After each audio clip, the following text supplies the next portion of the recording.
Et yo, c'est Ayo. J'espère que vous allez bien, ça fait super longtemps que j'ai rien filmé, c'est très bizarre, d'autant plus que, comme vous pouvez le voir, vidéo un peu spéciale, de toute façon c'est noté dans le titre, j'ai un modèle de 2 maintenant, c'est plutôt sympa en vrai. Bon, petit disclaimer, très crash test, parce que c'est la première fois que je m'en sers, donc c'est aussi la première fois qu'il faut que je fasse mon voice-over en regardant la caméra. Enfin la caméra, mon téléphone.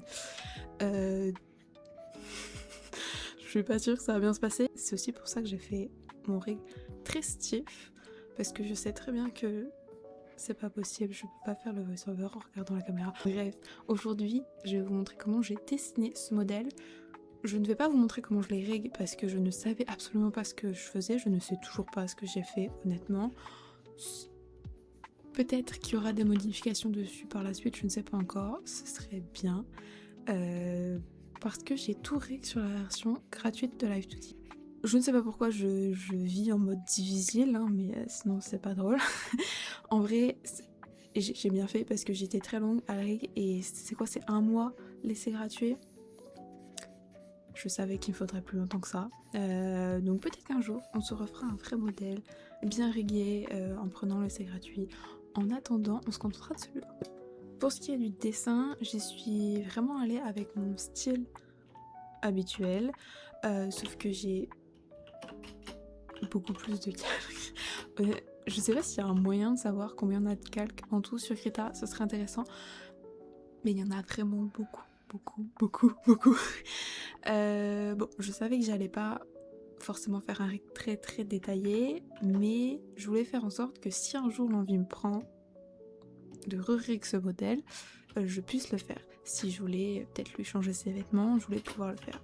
Il y a très peu de chances que ça arrive, parce que j'aurai la flemme, c'est obligé, mais c'est possible.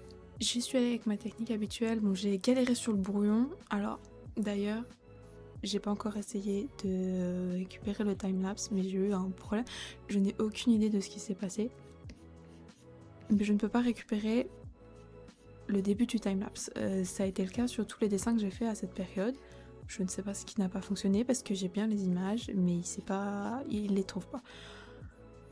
Alors peut-être qu'il y a moyen de manuellement faire le timelapse. Je ne sais pas. Je suis pas sûre d'avoir très envie de le faire. Tellement je suis juste dégoûtée, ça m'a gonflé. J'ai quand même essayé d'enregistrer la suite. Encore une fois, quand j'enregistre ça, je n'ai pas encore essayé de finaliser le timelapse, donc je sais pas si ça va fonctionner. Normalement oui, mais du coup vous n'avez pas le début du dessin, dont le brouillon. J'ai galéré un peu quand même à trouver la pause, parce que comme d'hab, flemme d'aller chercher une référence. C'est entièrement de ma faute, je suis vraiment d'accord avec ça. Mais je suis plutôt contente du résultat en vrai. J'avais envie qu'elle ressemble un peu à mes PNG tubeurs, je trouve ça trop mignon quand ils sont assis juste dans le coin. Peut-être qu'un jour en vrai je m'en ferai un de face, mais plus en mode, je pense que je ferai que le buste pour vraiment si je veux faire des vidéos ou peut-être juste je parle plus sans qu'il y ait trop de clips en fond, je suppose. Écoutez, je ne sais pas ce que je fais de cette chaîne YouTube, je vais pas vous mentir. On va reprendre le contenu dessin, hein, ça c'est certain. Mais j'aimerais peut-être tester d'autres formats. Je dis ça. Maintenant, est-ce que je vais avoir la motivation? Je ne suis pas sûre.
Donc globalement je la voulais poser. Là pour le moment, alors on le voit pas vraiment parce que c'est caché par sa jambe, mais vous le verrez après quand je le dessinerai. Je sais pas en vrai si je l'ai filmé, mais je lui ai bien dessiné une petite tablette qui est posée sur sa jambe qu'elle tient dans son autre main avec son petit crayon, dans l'idée que potentiellement je peux lui donner d'autres trucs à tenir. En attendant, je commence comme d'habitude par le visage. C'est pas... En vrai le pire c'est la bouche à dessiner parce qu'il faut penser qu'elle va être ouverte. Les yeux et le nez c'est assez simple, j'étais pas forcément sûre de qu'est-ce que je séparais ou pas, alors dans le doute j'ai séparé tous les cils, la pupille et tout normal, j'ai aussi séparé le petit bout de paupière et j'ai mis sur un calque différent les ombres, ne sachant pas si trop comment j'allais m'y prendre pour... Au final j'ai juste accroché l'ombre au niveau des cils du bas sur les cils du bas, j'ai tout réglé en même temps et l'ombre du dessus je l'ai accroché avec la paupière.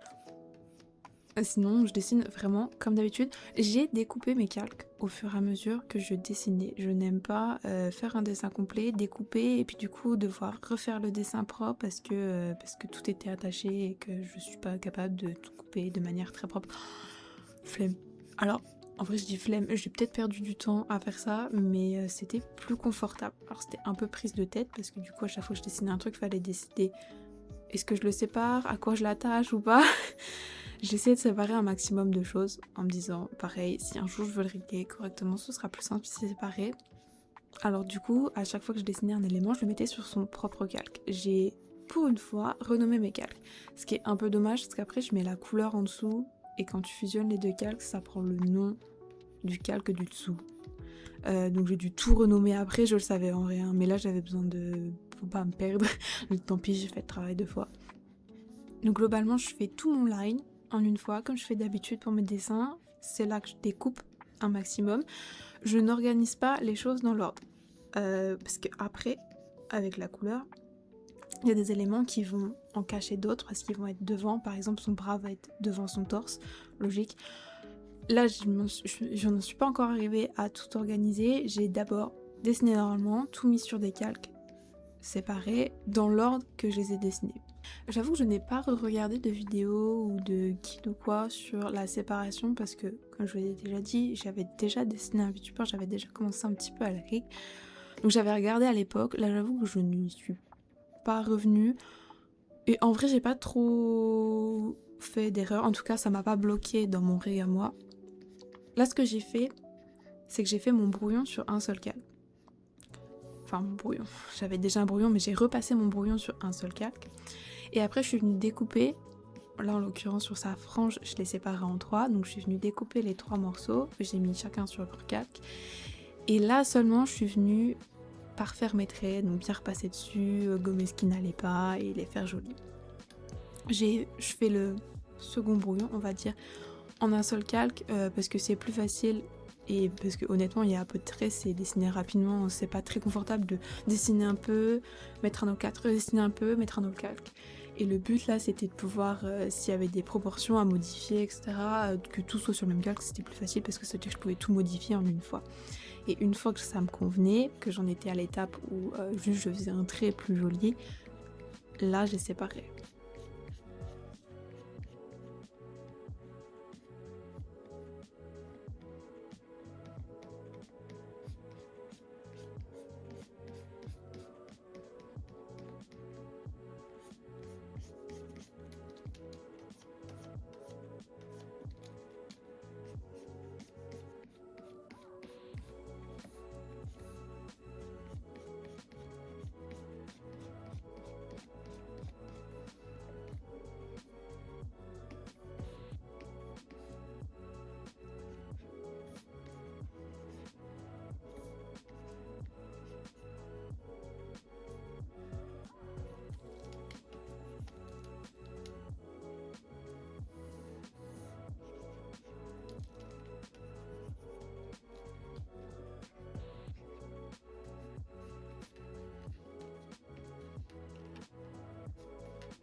Pareil, dans l'optique de potentiellement pouvoir lui changer ses vêtements un jour, Encore une fois, il y a peu de chances que ça arrive, mais on sait jamais.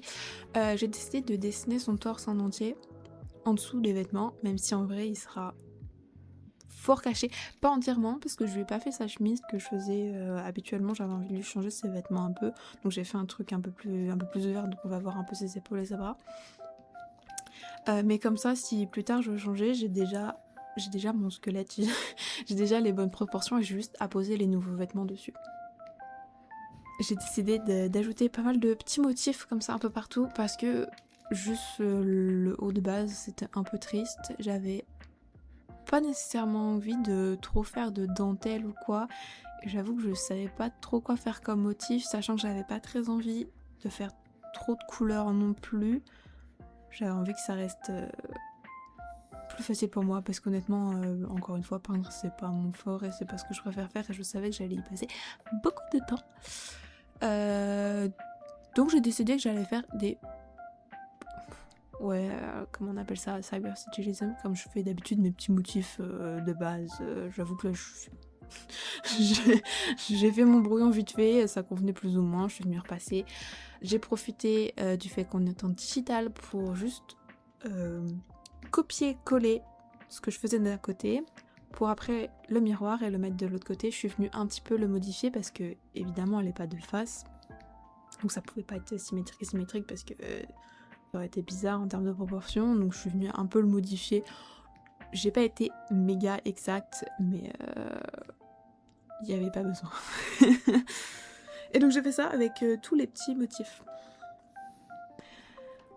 Et là on en vient aux cheveux, partie 2, parce que oui, non, je n'avais pas fini. Bon, ça c'est assez habituel en règle générale, je fais cette tresse en dernier, parce qu'en fonction de où elle se pose par rapport aux vêtements, ça peut être modifié si je change les vêtements en cours de route, etc. Donc j'ai toujours ça à la fin. Et je me suis enfin décidée à créer un pinceau pour faire les tresses. J'ai résisté. Pendant des années, je les ai toujours dessinées à la main et je continue de majoritairement les dessiner à la main.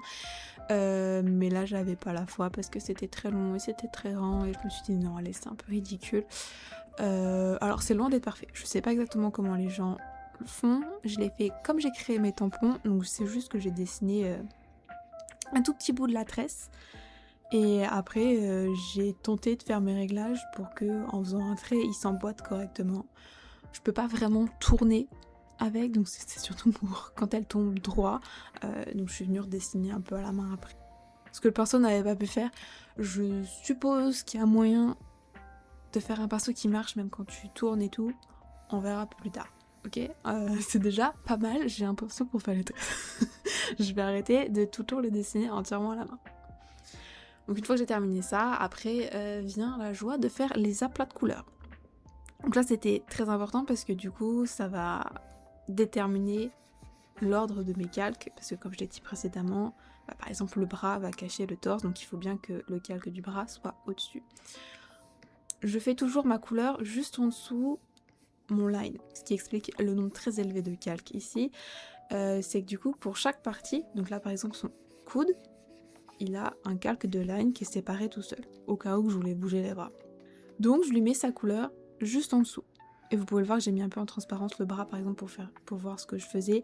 J'ai volontairement débordé un peu avec la couleur, histoire de dire que si je bougeais un petit peu, en l'occurrence le bras ou n'importe quelle partie que je voulais potentiellement régler, il restait de la couleur. Je me retrouvais pas à ça a décalé un peu, du coup il y a du blanc, en l'occurrence entre le coude et son avant-bras par exemple. C'est ce qu'on préconise de faire, notamment au niveau du cou. Parce que quand on va bouger la tête, moi elle peut pas trop le faire, mais quand on lève la tête par exemple, on va voir beaucoup plus du cou que ce qu'on voyait quand elle a la tête droite. Ce qui m'a sauvée, et qui du coup c'était très facile à séparer, c'est que c'est une poupée. Donc les mouvements sont vraiment très simples et très faciles. Typiquement, oui c'est facile de mettre son coude sur un calque séparé. Ce qui aurait été un peu plus compliqué si c'était quelque chose de plus humain, de plus organique.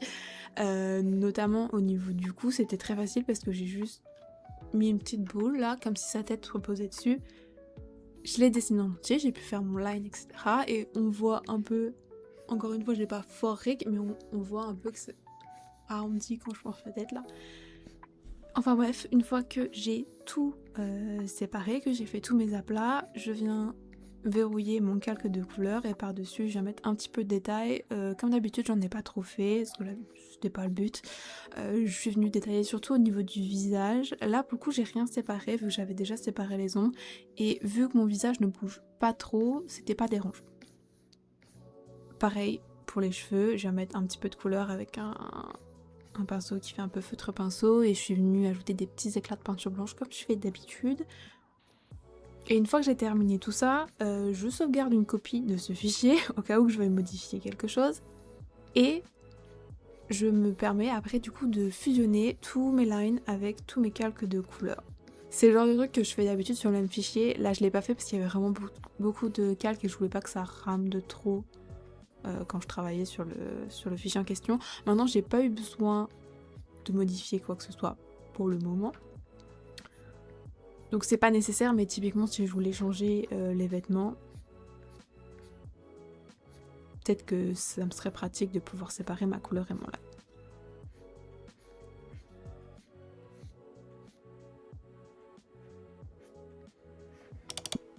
Bon, je parle beaucoup pour ne rien dire, je vais me détester au montage quand je pourrai rien faire avec ce que je viens de filmer. Bon. On va reprendre les vidéos un peu plus classiques où j'explique un peu plus ce que je fais, je vous montre un peu plus ce que je fais dès la prochaine. Je sais pas encore exactement quel dessin, mais j'ai quelques options sympas. Je vous montre vite fait du coup le résultat ici parce que je n'ai pas filmé de truc de fin. L'avantage c'est comme ça vous le voyez bien et de toute façon c'est un avatar que vous allez voir beaucoup parce que je ne suis pas prête de redessiner un, vu le temps qu'il m'a fallu pour faire celui-là. Regardez-moi un peu tous ces calques. Alors ça c'est pas mon setup habituel mais je vous les ai sortis pour qu'on puisse bien les voir. Et globalement j'ai essayé de tout bien mettre dans des dossiers. Je vais tout refermer après pour que vous voyez un peu à quoi ça ressemble et dans quel ordre c'est mis. Ouais, je sais pas combien il y en a mais je... Ah oui, il y a des trucs qui sont cachés, parce que du coup ça c'est la bouche quand elle est ouverte. Donc ça c'est le blanc des dents par exemple. Ça c'est les dents du bas. Genre la langue. Et pour m'aider à dessiner, petit tips, ce que j'ai fait c'est que j'ai fait un petit brouillon vite fait de à quoi la bouche ouverte pouvait ressembler. C'était pour m'aider à dessiner genre la langue et les dents, parce que qu'est-ce que tu veux dessiner la langue et les dents sur une bouche fermée. Donc ça en vrai je m'en suis pas servi, c'est un calque qui a disparu après que je n'avais pas besoin pour le rig. Donc ça ressemblait à ça pendant un moment, c'était sympa quand tu voulais retrouver un truc. C'est pour ça que j'ai essayé de tout bien nommer, histoire de pas être trop perdue. Voilà, globalement l'oreille est devant tout le monde. Après j'ai ma frange, donc tous les cheveux de devant, plus le petit bout de tresse qui doit passer devant le torse. Ensuite j'ai tout mon visage. Et après j'ai une première partie du corps. J'ai mon autre bras qui est caché, alors j'ai dessiné le bras en entier. En vrai j'ai un peu triché, j'ai copié-collé le bras droit du coup. Et après j'ai modifié un petit peu mon dessin pour que ça marche. Parce qu'en vrai là on le voit presque pas. Je savais pas à quel point je voulais pouvoir la poser ou pas. Pour le moment, elle a juste cette pose, elle a juste la tablette dans les mains, mais je me dis si un jour je veux lui mettre genre peut-être une manette ou si je veux lever son bras ou quoi, bah c'est déjà dessiné comme ça, j'ai juste à déplacer. Et enfin le reste, ce qui reste de mes jambes, et tout derrière, le dos des cheveux. Et donc voilà globalement mon petit dessin. J'ai fait ça sur un... C'est vrai j'en ai pas parlé, j'ai fait ça sur un canevas carré, alors je me souviens pas de la taille, je l'ai pas fait trop grand parce que vu que de toute façon j'étais sur la version gratuite de Live2D, les textures, je crois que c'était un maximum de 1080p pour les textures, je crois que je pouvais pas aller au-delà, donc ça n'avait pas besoin d'être magnifique parce que je ne pourrais pas zoomer. Et autre truc, j'utilise le ProRes sur OBS pour enregistrer mes vidéos avec de la transparence. Mais du coup c'est très très très très lourd, donc je ne filme pas mon modèle en 4K parce que je n'ai pas la place. Enfin si, sur cet ordinateur là oui, mais c'est pas sur cet ordi que je fais le montage parce que je peux pas monter du 4K en fait dessus, ça rame beaucoup trop. Je l'ai fait carré parce que la pose assise marche bien. Ouais, il n'est pas vraiment carré. Veuillez m'excuser, je me souvenais pas. J'ai fait ça sur du 5000 par 4500, ce qui est grand par rapport à ce que je dessine d'habitude, c'est vraiment très grand. Moi je dessine sur du Lorez, hein, les gens. J'aime pas dessiner sur des trucs trop grands, c'est pas confortable. Avec la résolution en 300, ça c'est classique. Je trouve qu'il est... Je vous recommande pas d'aller en deçà, à moins que vous ne pouviez pas, que ça rame trop sur votre ordinateur. Il y a des gens qui font en 600 voire au-delà. Ça m'arrive d'utiliser du 600 quand j'ai besoin quand je suis sur un canevas plus petit et que j'ai la flemme de faire le calcul. Mais globalement, je dessine toujours en 300. Donc voilà. Ah bah là, on l'a, nombre de calques, 189. En vrai, c'est pas tant que ça. Je suis sûre qu'il y a des gens qui vont vraiment au-delà. D'autant plus que là, ma couleur est séparée, ce qui ne sera pas le cas sur le fichier TAI. En attendant la prochaine vidéo que je n'ai pas du tout commencé à filmer et je vais déjà finir de monter celle-ci. J'espère que ce petit modèle vous plaît. Bon, il fait pas grand chose hein, par rapport à mes PNG Tuber, mais je trouve que c'était sympa de tenter. Et je suis contente d'être arrivée au bout. Encore une fois, c'est un crash test, donc je vais voir à quoi va ressembler tout ce que je viens de filmer là. J'espère que c'est utilisable. Désolée pour le timelapse. Je sais pas si je vais réussir à le récupérer ou pas. J'espère, mais sûrement pas en entier. Et sur ce, je vous dis merci d'avoir regardé cette vidéo. Et je vous dis à la prochaine. J'espère bien dans pas trop longtemps. Voilà. Bisous.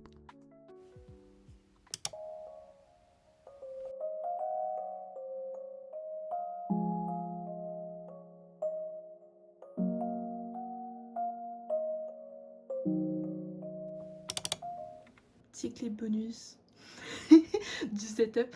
Non, je n'ai pas assez d'écran. Jamais, c'est pas vrai. On dit merci ce nouvel écran. Parce que vous l'avez pas encore vu, mais je suis trop contente. Je m'en sers pour jouer et pour regarder mes Blu-ray avec mon lecteur. C'est cool. Et ça tient mon téléphone. N'est-ce pas extraordinaire? Je sais pas comment j'aurais fait sinon parce que je n'ai toujours pas de trépied, hein, donc un plaisir.